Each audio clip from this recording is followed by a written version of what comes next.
So this will be our jazz session for the week.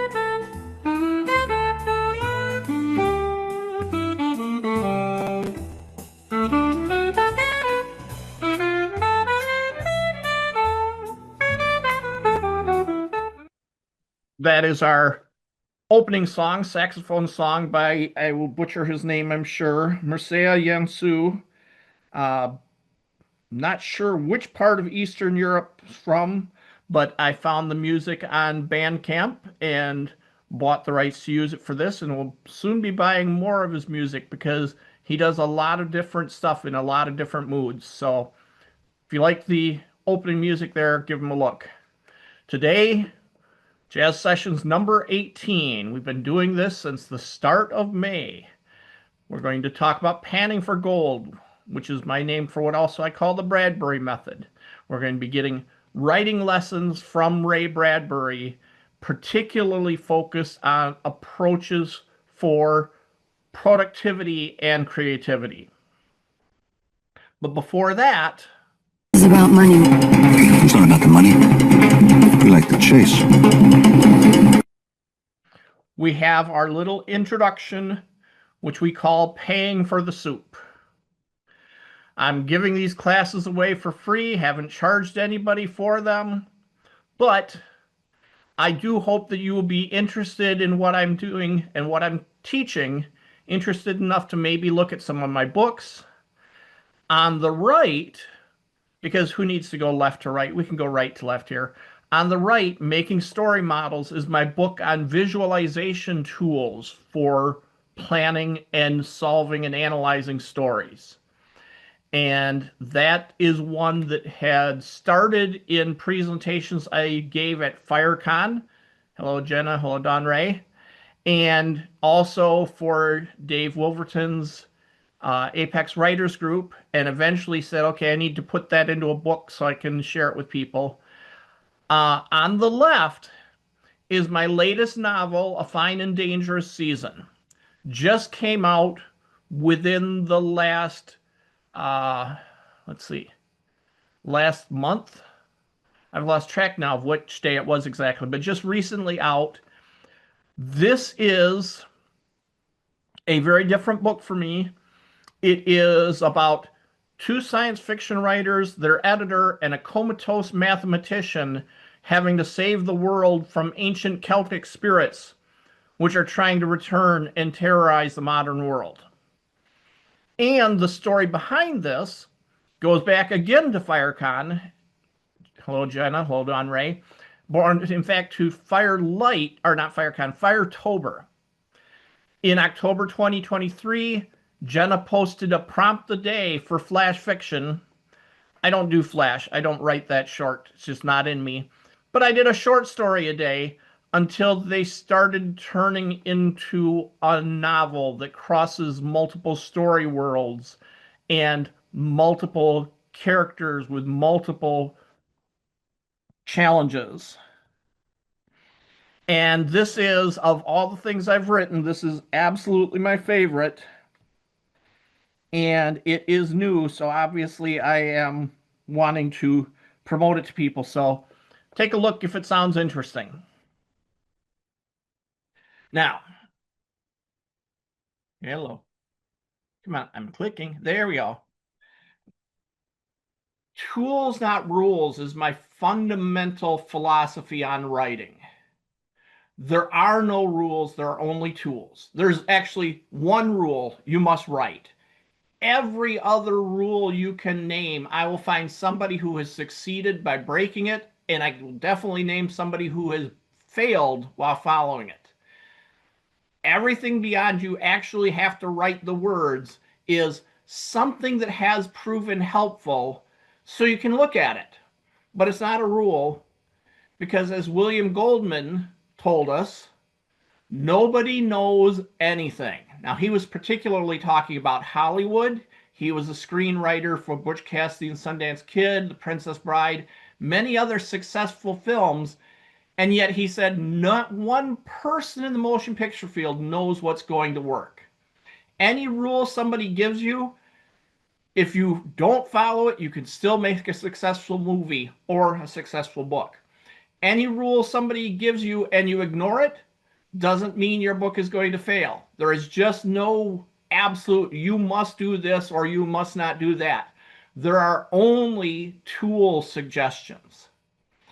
And that's even if I call it a rule, because I tend to speak a little bit broadly, hyperbolically.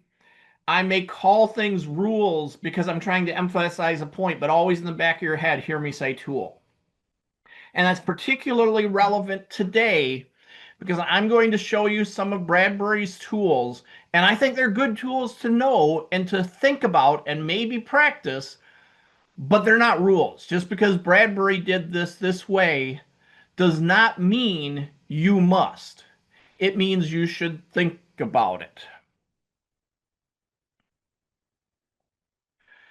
But honestly, as much as I think this is a good talk, a good summary of what I've learned from Bradbury, I would listen to the man before me. If you have to actually get this advice from somebody, I'm introducing it. I would get it from Bradbury himself. His book, Zen and the Art of Writing, is a really good introduction to how he thought about creativity and writing. It's essays from across his career. I happen to have it in the audiobook form, and it is wonderful to listen to that as I'm driving and hear the inspiration for how he did things. That again doesn't make it right, but I'm finding it for me personally, the more I write, the righter it's getting. Besides that excellent book, here are just a few online videos where he talks about writing. We've got the Evening with Ray Bradbury, the Day at Night interview, and a presentation he did at UCLA. YouTube is full of Bradbury videos with Bradbury advice. I'm sort of giving you a best of or a greatest hits view into these. Now, this is a somewhat famous joke in the writing community. Bradbury said, write a short story every week. Followed by, it's not possible to write 52 bad short stories in a row. And everybody laughs. They think, okay, funny joke. The first reaction is, haha, funny joke. The second funny reaction often is, want to bet? I'll show you I can do it. And the missed point here is the laughter. He wasn't joking. It's told often as a joke, but this was how he specifically recommended, based on his own experience, how he recommended becoming a better writer who's more satisfied with what you're writing. 1,000 to 2,000 words every day for the next 20 years. Maybe think about a short story a week, 52 stories a year. Gee, we just heard that number somewhere. In 5 years' time, you have to write. You may put away a lot, burn a lot of material. Keep that word, burn a lot of material. Keep that in mind before you're really comfortable. But if this is what it takes to succeed, which he thought it was, the sooner you start, the sooner you'll get through it. Might as well start now. Am I recommending you should do this? No. I'm recommending you consider what he's teaching. Because this was his actual schedule. He'd write a story on Monday, a complete finished short story. Tuesday, Wednesday, Thursday, Friday, he'd edit it every day. Saturday, if he thought it worked, he'd send it out to a market. If he didn't, he'd put it in a drawer. Because either way, he still wrote. He still got practice in. Sunday, he rested, time with the family, contemplate what he might have learned, and Monday, go right back to it. He did this from when he was 12 years old. Bradbury was obsessive about writing, and it's all discussed in Zen and the Art of Writing, how he, at 12 years old, after some encounters with colorful characters and with colorful writing, decided he was going to be a writer, and this became except for at that early age, he wasn't necessarily sending stuff out. He was still in the practicing stage. But this became his routine, as he's writing every week from age 12 until age 92 when he passed away. Now, I wasn't there for every one of those weeks, but friends who knew him say he was doing at least a story a week, sometimes more. So for 80 years, he's doing, round numbers, 50 stories a year. So that's 4,000 stories he wrote over his lifetime. And he sold 400 of them. He sold 10%. Now, you'll find some sources that say it's 600. You'll find some sources that say it's 250. I went through a bibliography of his works, and I counted 400. So I don't know where the 600 is coming from, but I know the 250 is wrong. I'm going with the 400 number. That's 10%, which means he threw away 90%. Now, first of all, if you look at actual success, 10% is considered not too bad for a working short story writer. It's not great. I had a couple of years where I was up at 22%. I've slipped since then because I've been doing more novel work and less time on the short stories. But at 22%, I was being told that I had a high success rate. But 10% is not bad if you can keep at it consistently. And while he was doing that, he also did 11 novels, although many of his novels incorporated short stories he'd already written. So that was kind of overlapping work. 50 collections, well, that is certainly including those 400 stories in those collections. He wrote plays, screenplays, teleplays, audio, and more and more. He famously wrote the script for the Epcot Center when it first opened down in Florida. They had a dramatic reading alongside dramatic music, and he wrote that dramatic reading at the request of Disney. So he did a lot of other stuff, but when it comes right down to that 50 stories a year, he sold 10% of them. And look how it adds up. Now, maybe you're not a Bradbury fan. I certainly am. I know an awful lot of people who are. But I can also point at this and say there are a lot of people in the sciences and the arts who definitely are fans of the man's work. He has had a crater on the moon named for one of his stories. He has had an asteroid named for him. He has had awards all over the place, honorary doctorates. He has had park named after him. He has had all these different awards named after him. He had impact by virtue of this approach of write a story every week.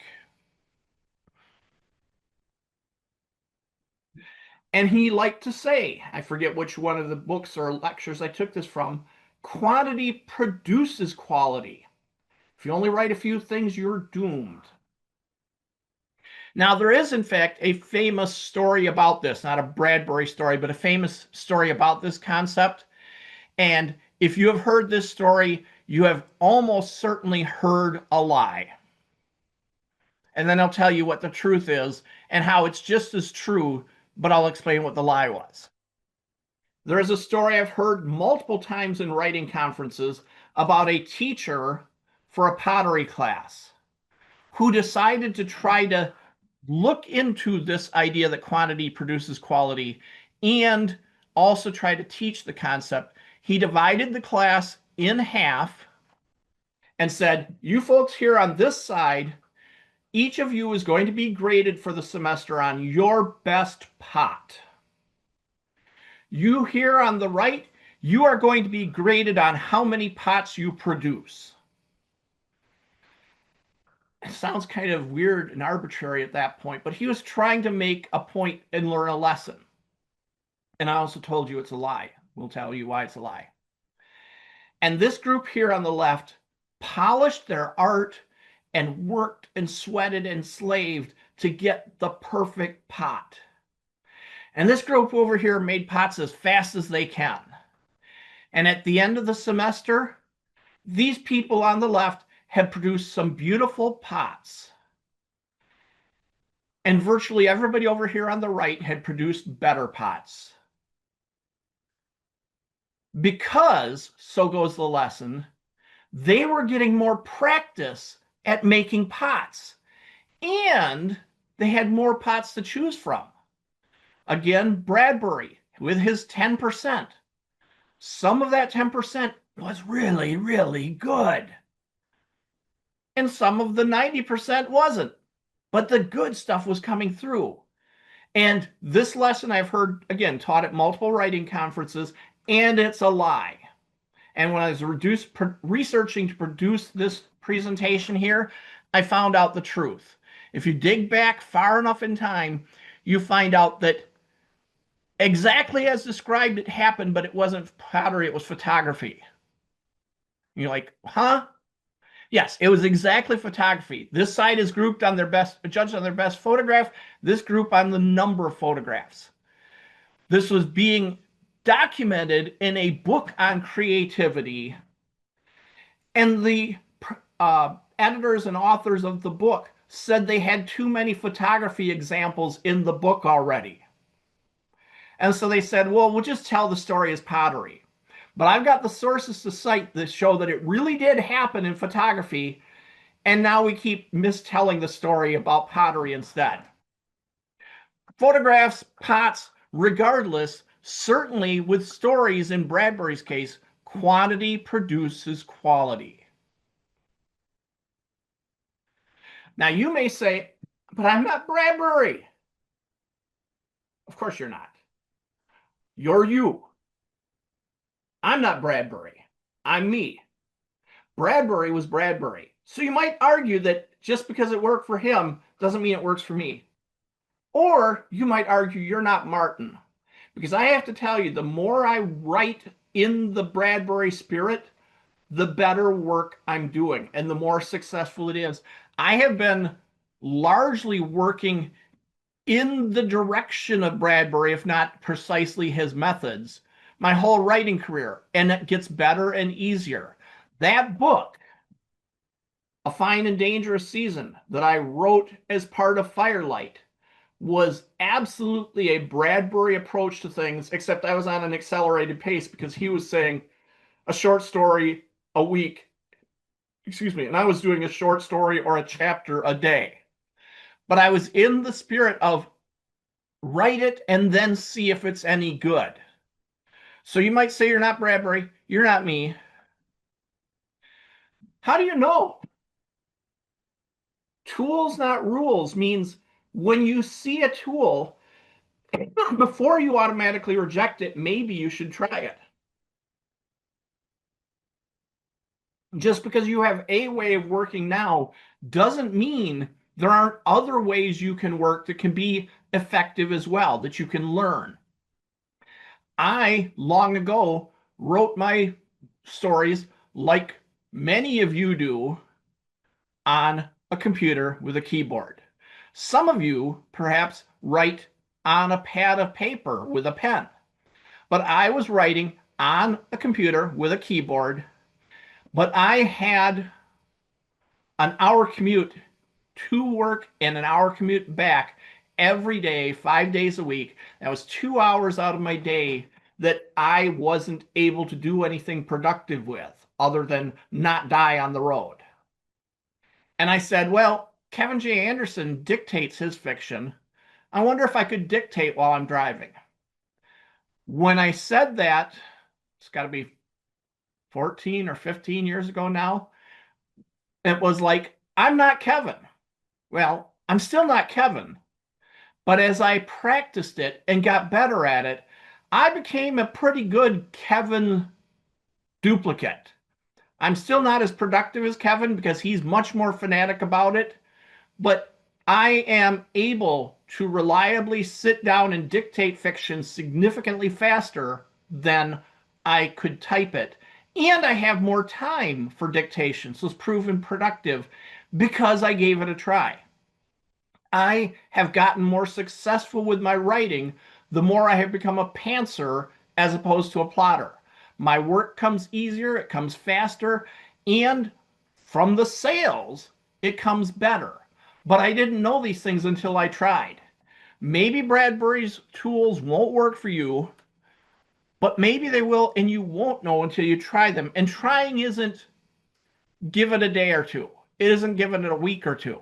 Trying is probably you need to give it a few months and see if you see any changes and improvement from them. You don't have to be Bradbury. You don't have to be me. This is tools, not rules. Kipling told us in the Neolithic age, there are 9 to 60 ways of constructing tribal lays, and every single one of them is right. If a method is working for somebody, it's a valid method. That doesn't mean it's your method, but it's a method that's valid that you might investigate. So this is why I wanted to present what I'm calling the Bradbury method to you. So he sent out a story every week, which he sat down to write on a Monday. So I want to talk about what I call his Monday techniques, but I'll let him talk about it here.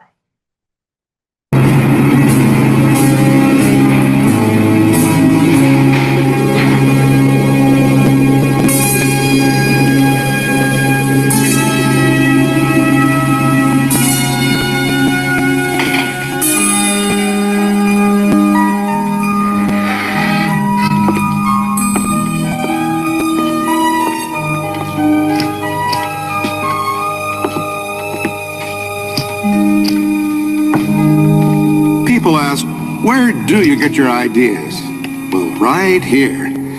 Oh, this is my Martian landscape. Somewhere in this room is an African veldt. Just beyond, perhaps, is a small Illinois town where I grew up. And I'm surrounded on every side by my magician's toy shop. I'll never starve here. I just look around, find what I need, and begin.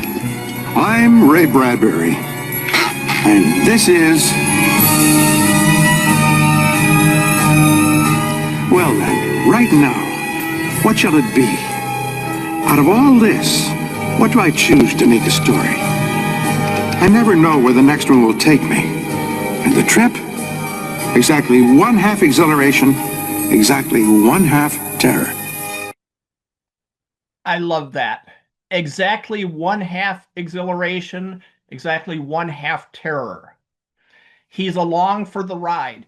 And notice what he was doing. He was sitting in his office cluttered with souvenirs and toys and other junk he'd accumulated, looking at things and grabbing ideas and saying, I could do a story with that. So he had multiple Monday techniques. One was the office full of toys, tricks, art, just looked at them for ideas.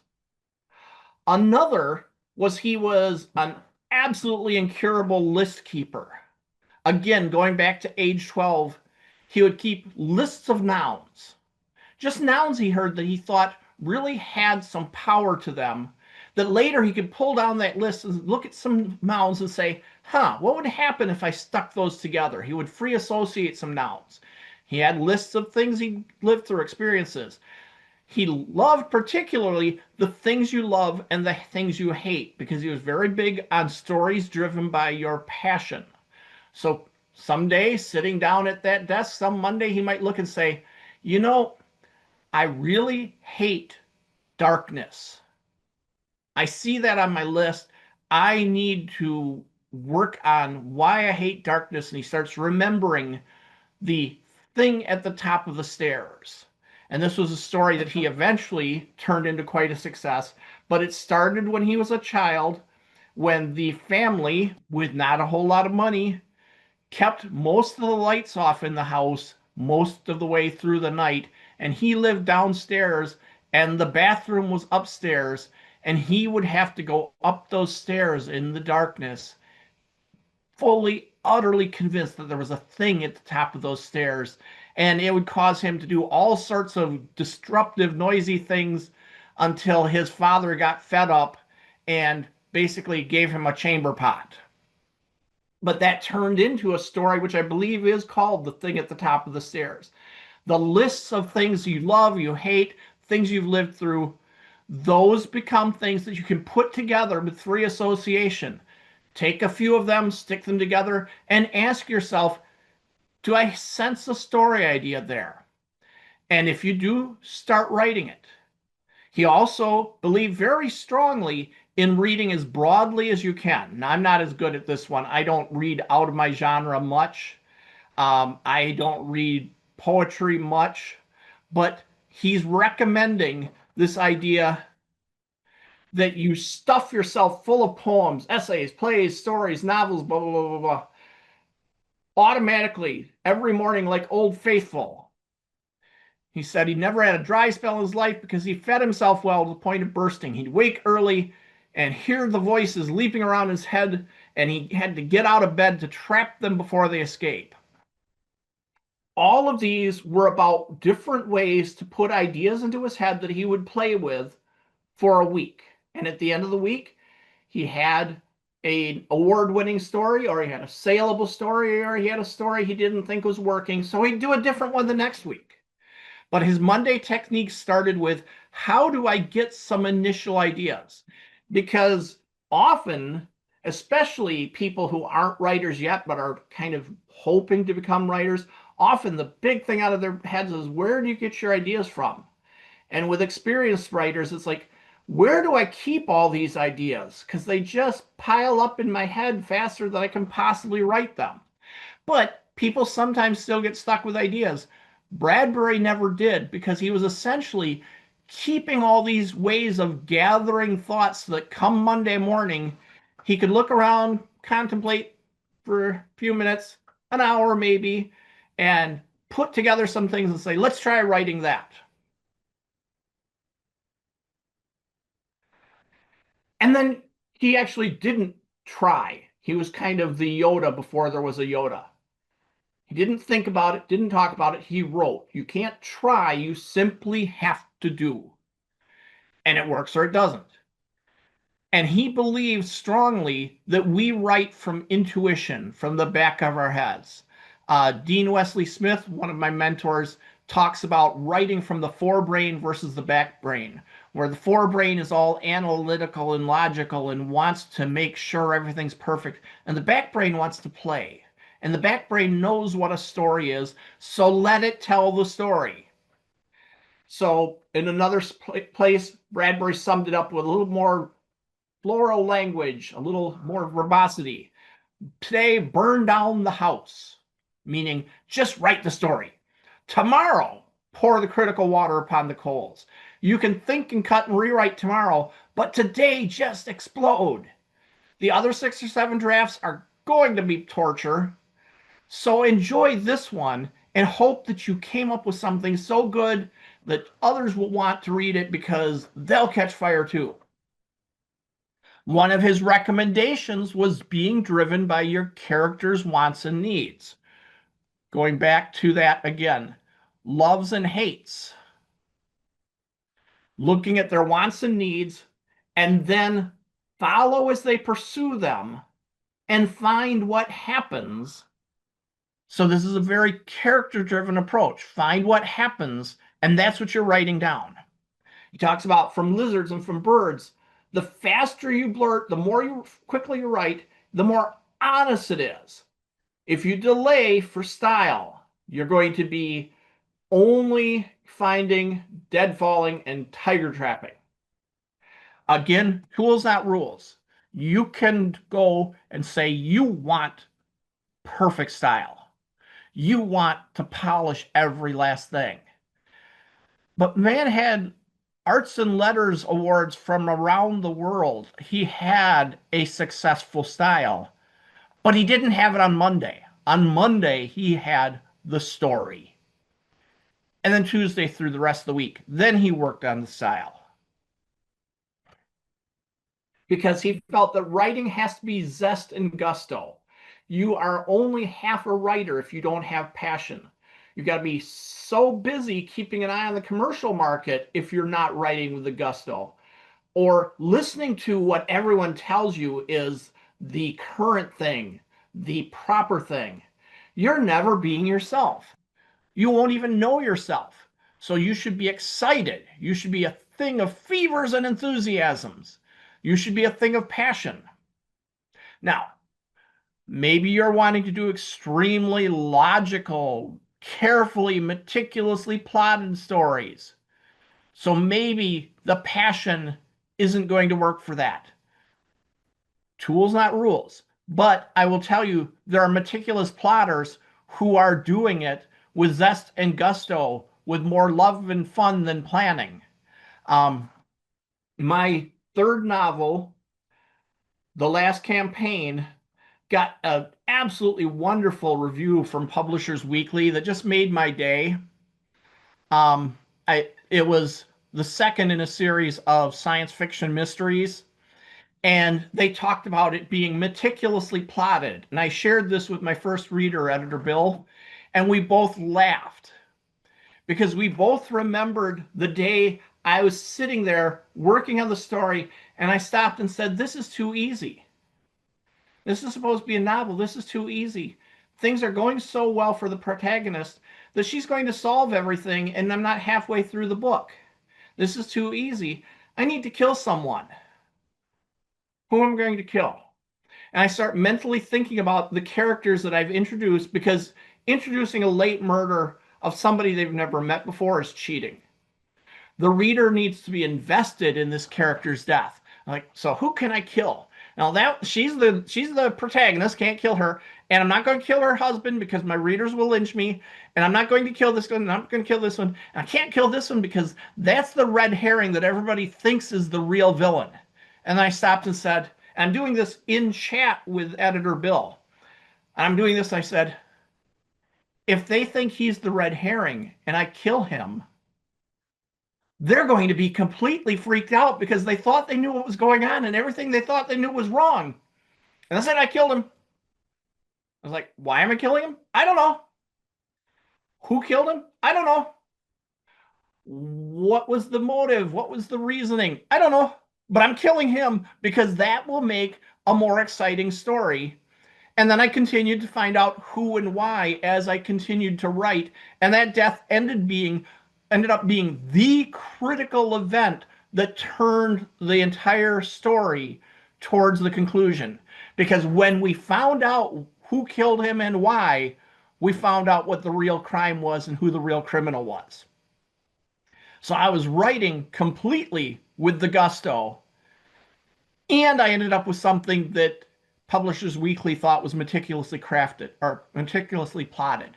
But the meticulousness came in the cleaning up after the fact, so that I made it look like it was that way all along. Now, this one is trickier. This advice from Bradbury kind of feels like, but I want to sell books. And he's saying, if you're working for the wrong reasons, it's going to poison your creativity, going to change your idea of success and failure from the story you want to write to the check you want to get. He felt that if you do not have that drunk on writing, it becomes just tedious work that's going to destroy you.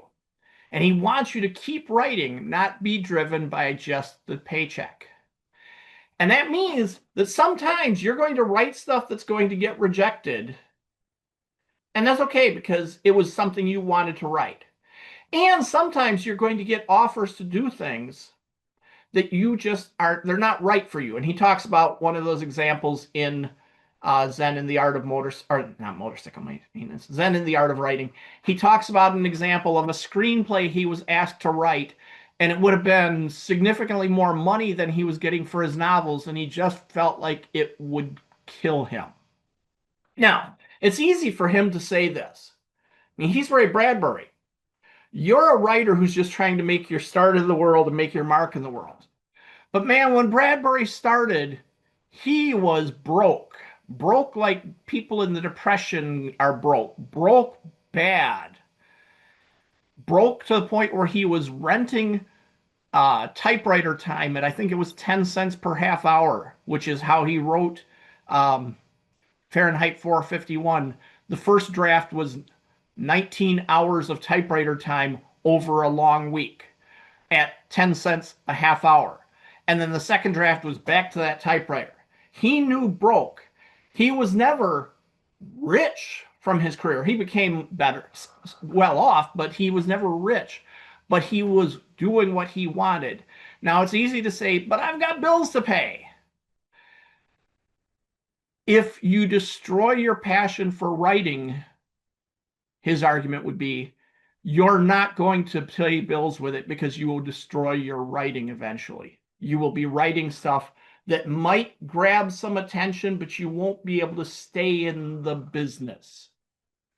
Now, I'm going to step away from Bradbury here for a moment and talk about another of my writing heroes, Barry Longyear, who unfortunately we lost this past May. Barry was the author of, among other things, Enemy Mine. You might have seen the movie. If you're fortunate, you've also read the book.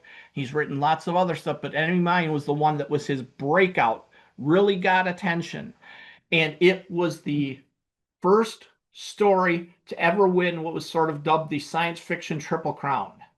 It won the Hugo, the Nebula, and the John W. Campbell Award. And John W. Campbell is an award for new writers who have been in the business for 2 years or less.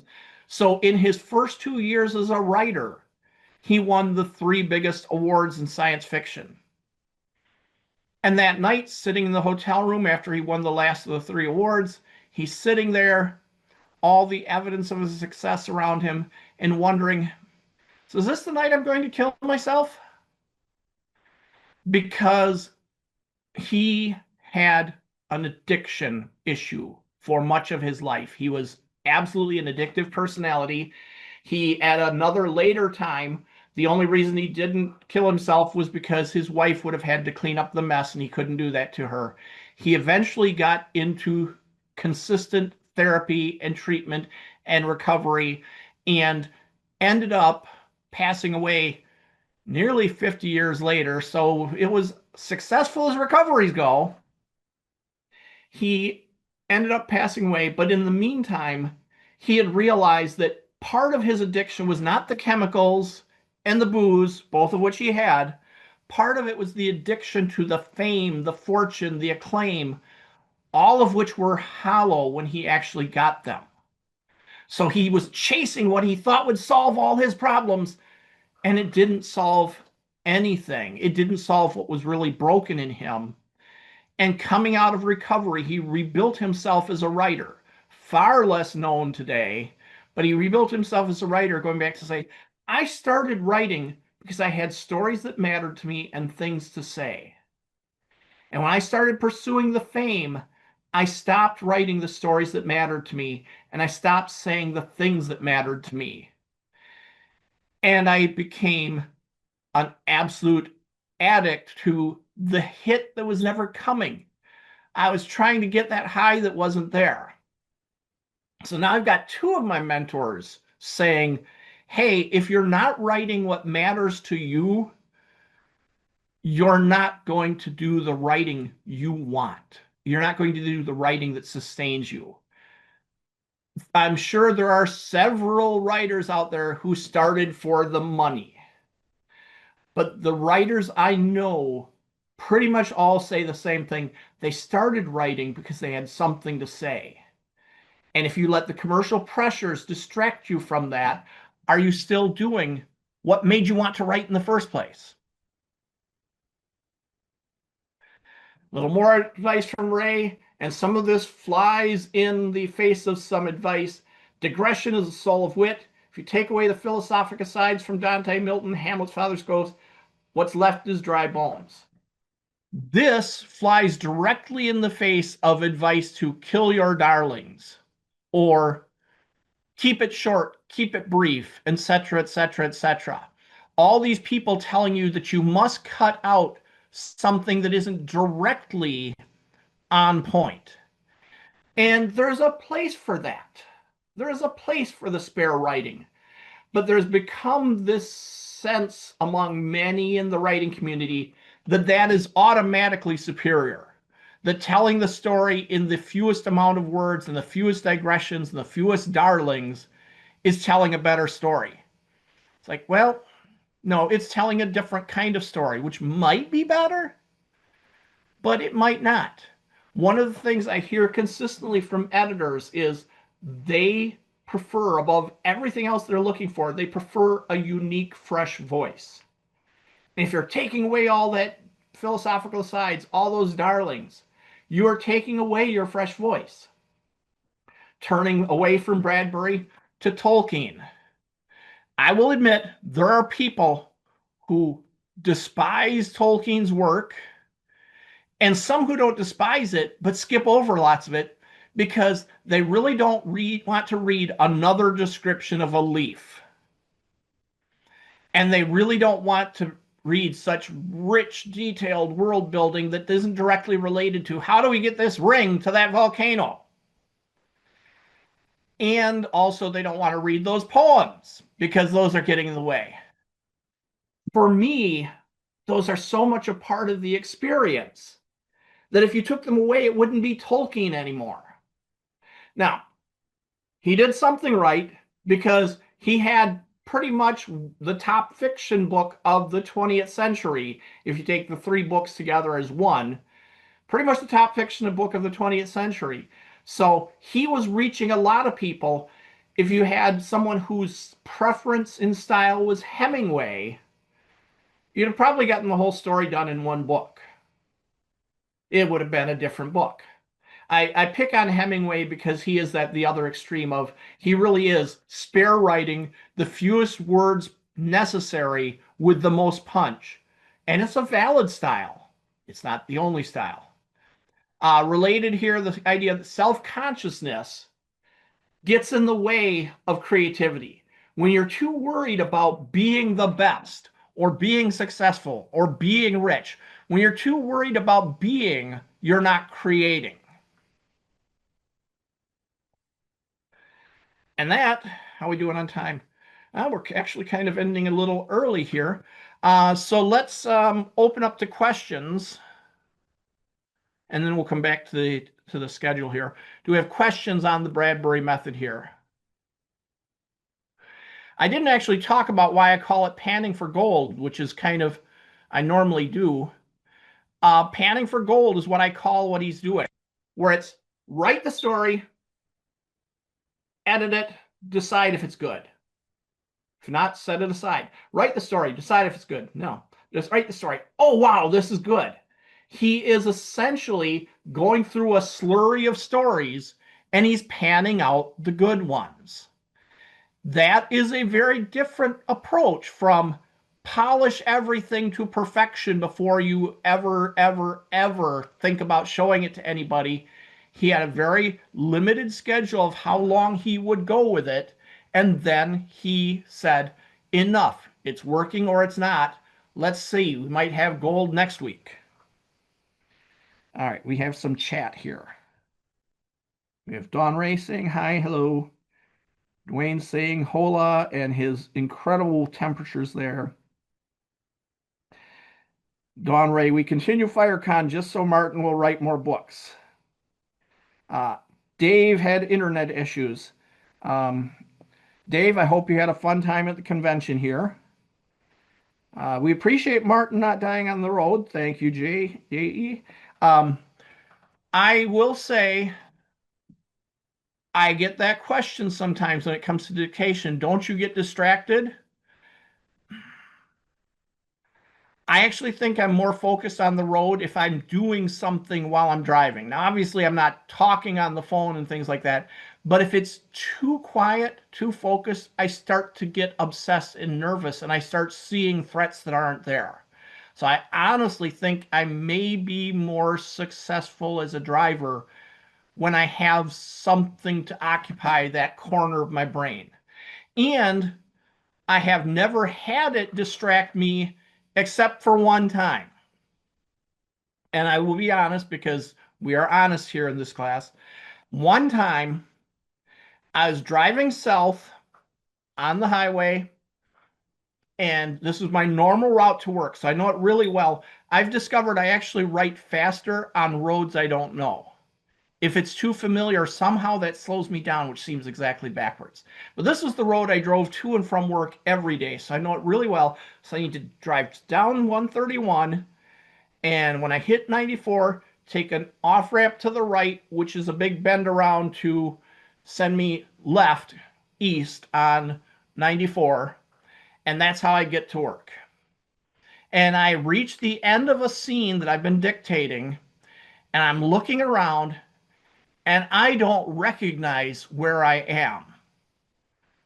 I must have passed my exit on 131 entirely because I don't recognize where I am. I just don't get it. How did I get here? These are completely unfamiliar roads. I just don't understand how this happened. And now I got to figure out where I am and how I'm going to turn around and come back north and get onto 94. And I'm going through this thought process, and I suddenly realize the sun is in front of my eyes, which means I'm not driving south, I'm driving east. And as soon as I realized I was driving east, I knew exactly where I was. All these businesses and roads around me were all very familiar on 94. They just weren't what I expected to see on 131. Somehow, through my dictation process, I had completely navigated the off ramp and the big loop around and onto 94 and the dangerous merge and on my way east on 94 and never really noticed I did it. Rob Sawyer, excellent author, and also a Writer's the Future judge, good friend. Rob gave a talk one time on the study of consciousness and how neuroscientists kind of suspect that most of us, most of the time, are in automatic pilot. And we only notice the times when we're not. But there are many times we go through stretches where we're just doing the next thing that comes automatically without processing. And apparently that day, navigating and driving was in my automatic pilot. But that was one day out of the past 13 years. I bet there have been other more dangerous road hazards I've had to deal with in the past 13 years, such as driving north down the road and all of a sudden my hospital calls to set up my next appointment that I really don't want to miss because I want to get this cast off my foot. For those of you who don't know, I've been in a cast all summer. And so when they call, it's like, I know I'm not supposed to pick up the phone when I'm driving, but there is no driveway to pull off into for a quarter mile, and I don't want to miss this call. So there was a road hazard. I think that is a bigger road hazard than me dictating. Okay. Remind me of reading up on Stockholm Syndrome. Yes, the truth is weird. Art portfolio advice applies here. What you put out for people to see is what they will hire you to do. In fact, this is a lesson Dawn Ray has taught me multiple times before. Would you like to talk on this, Dawn Ray?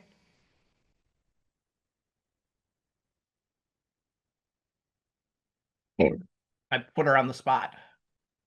Sorry, I didn't have the screen where I could talk up. Okay. This is actually Laz Chernick's advice. And I knew it, but he succinctly put it to students when he was doing a portfolio review. And it's funny how often I see people put marketing out for stuff that they're not actually selling or that isn't actually in their wheelhouse. And then they can't figure out why their books aren't selling or why nobody knows who they are. And as I like to say, my favorite marketing tip is please put your name on your stuff because the thing you're selling is your work. And so if you're putting out all this other stuff, which I see people do too, more than you're putting out your own stuff, the other stuff is going to sell and yours isn't. And I have experienced this. If I put technical design stuff out, that's what people want to hire me for. If I put my art stuff out, that's the stuff people want to hire me for because that's what they see. People are visual. And that applies to readers as well. Put out the thing you want them to buy. Yep. And particularly don't put out the thing you'd really rather not do again. Oh because yeah. Murphy's Law says that's what they're going to want. Well, and I think you're talking a little bit about the logo thing that I talk about, Mm-hmm. where I worked at a company and people would buy a logo package. And the joke in the office was they will always pick the most mediocre design of the three that we give them. And we all knew which was the mediocre design. And everyone's like, well, why are you giving them that? And it's like, well, we did say we'd give them three designs, and there's always going to be a difference in design levels. And if we didn't give them the mediocre design, they would come back and want the mediocre design because people are afraid of standing out. And it's funny because we want the best, we want this, but we're also afraid of putting out our best work. Mm-hmm. We want somebody else to have taken the risk, and then it's like, oh yeah, I want that too. Yeah. And so it's a hard lesson to learn, and it's a hard thing to go, wait. And I guess it goes back to, is it the Japanese proverb where the flower that stands above the rest gets its head cut off? Yep. The I think the other part is we want to be accepted, and sometimes being ahead of the crowd means you're gonna have people that don't like you. And there's a quote, nobody interesting is universally liked. Yep. Yep. If it satisfies everybody, it's not that specific and unique. Yeah. So, So. All right. We have a comment from Dave. Enemy Mine is a great story. It absolutely is.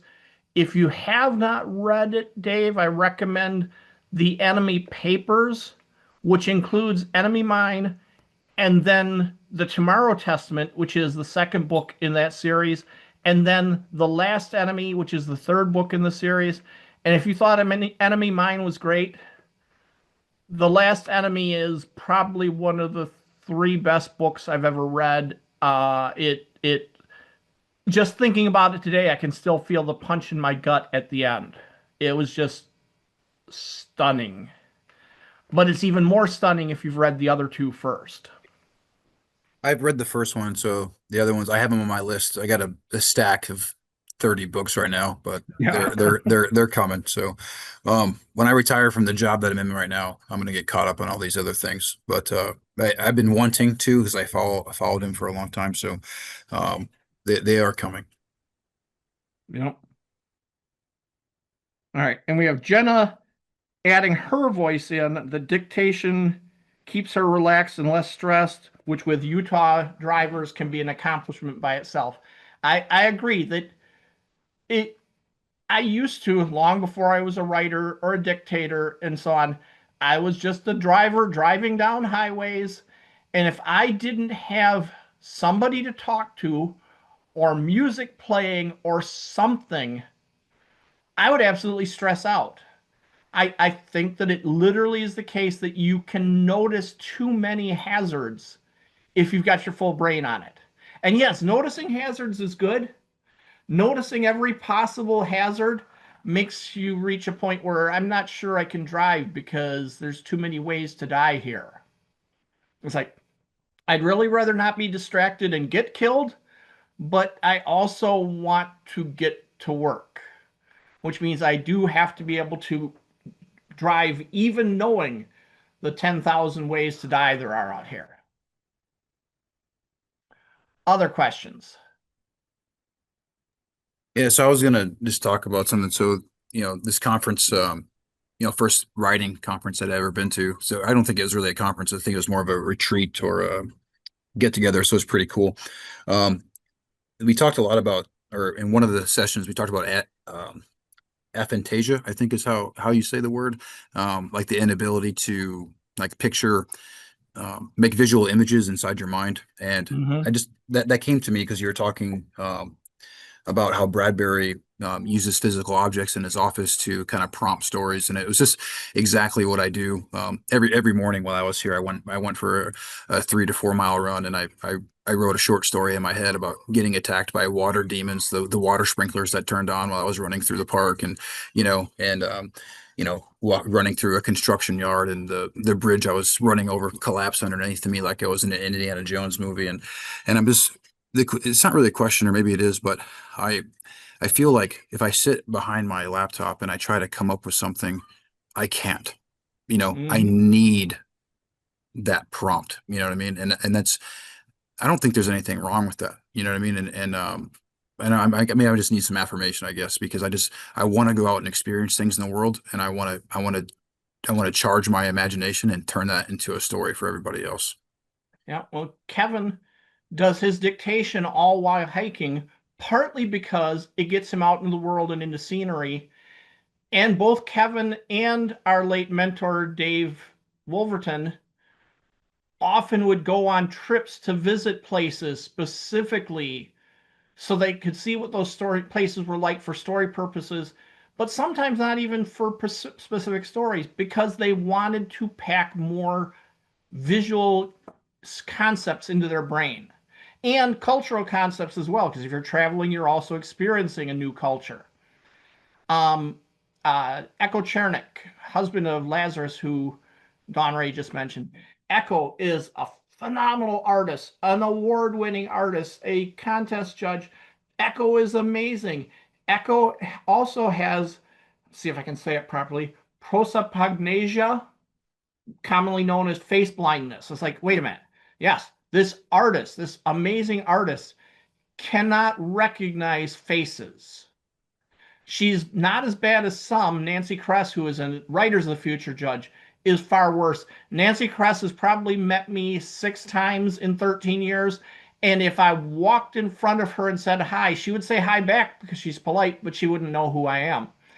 But in case of Echo, this is why she works so extensively from reference models. Besides just the fact that it's a good technique for artists in general, for her, it is an absolutely essential way to do faces. She can do other parts of the world really well, but faces and distinguishing features of characters just slip right out of her brain if she's not looking at them.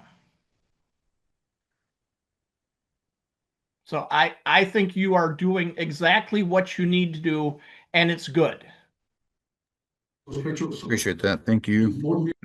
I was going to say, Dave, and there's the opposite of that, which is the hyper, and I never say the word right either, so I'm not going to bother. And it's really interesting when you have people like that, because they tend to have incredibly phenomenal connecting memories. And then people are like, how did you get from point A to point Z? And it's almost like the internal process of you going for your run, but in their head. And I always think it's funny when people are like, I want to watch the writer write. And I'm like, yeah, guys, that's pretty boring, because it's usually a person sitting at a typewriter or computer. So. And when I'm not writing, I'm computer programming. And the same thing is going on in my head, that I am building a space in my head. All the pieces connect up. I've been doing this since 1977, so I'm just plain experienced at it. I am building whole mental structures in my head that I can mentally point to where pieces connect and where one transitions to another and where data is going and so on, as long as I don't get interrupted, and then it just all goes away. I call it the spider web of my brain. Now, I happen to have what I would dub, for lack of a better term, car prosopagnosia. It's not face blindness, it's car blindness. Because I know I come from a family of car guys who can tell you, based on the shape of a fin, whether that's a 62 or a 64 Mercury. I can tell my Jeep because it's silver and boxy, and when I walk up to it and press my key fob, it beeps. And otherwise, I wouldn't recognize my Jeep from any other Jeep of essentially the same design. I wouldn't even recognize that it's a Jeep. I recognize because the word Jeep is on it, and it goes beep, beep when I push the thing. And my brain isn't making those connections. Faces, I'm okay. Faces and names, If I see you in person and forget your name / face, it's not you, it's just my brain. But I don't have face blindness per se. I've run some of the online tests and I seem okay, but connecting them just doesn't work well. You are these little icons I see on my screen right now. Other questions? Jenna says she is darkness. Nah, Jenna, I know you too well. I know who you are now. Took a while, but I know who you are now. So, all right. I again do not think you have to use the Bradbury method. I encourage you to investigate, speculate, maybe give it a spin. The more I have written spontaneously, the more success I've had. So I'm like an existence proof that it happens for some people. Now, given that, let me go back, share my screen again. So this is our upcoming schedule. Come on, hide that. So next week starts the first of 4 sessions of making story models. We're going to be going through lessons from the book. I'm going to be showing you how I make models of parts of my story and how I use them to think through and plan through a story. On October 12th, a month from now, I'll do another tribute episode or session. This will be our 3rd. This is to Kevin J. Anderson and Rebecca Mesta, 2 of my mentors, again, that get mentioned a lot in my writing classes. 19th, we'll be talking about free fall and spin gravity, a talk that I previously gave at FireCon. The 26th will be another former FireCon talk. In fact, I think these almost all are former FireCon talks. 26th will be marketing for introverts. I will have to touch that one up over the next 2 months because I did this for FireCon in 2016 or 17, I think. And so the marketing world is constantly in motion. So some of what I said then won't be applicable today, but a lot of it will be because there are principles behind techniques. November 2nd, we'll be looking at learning from improv, what it can teach us for helping our writing. November 9th, we'll be looking at in the beginning was the word. We'll be looking at openings. 16th, we'll be talking about story strategies, the choices you have to make. Rather than trying to teach specific ways of doing things, I'm sort of going to be doing a survey of here are the things you have to decide in terms of viewpoint. Here are the things you have to decide in terms of world building. I'm kind of mapping out the overall process in that one. Maybe a little late to be doing that in November when we started in May. Maybe I should have had that one as a May talk, but we're doing these in the order they come to me. And sometimes they come to me in odd orders. So that's where we're at. And come on. Again, if you like this, please take a look at my books. And this will wrap up our Jazz Sessions 18, Panning for Gold. I thank you for your time, and I will be stop the recording and letting everybody go. Thank you. Thanks, Martin. That was great. Thank you, Martin. Thank you.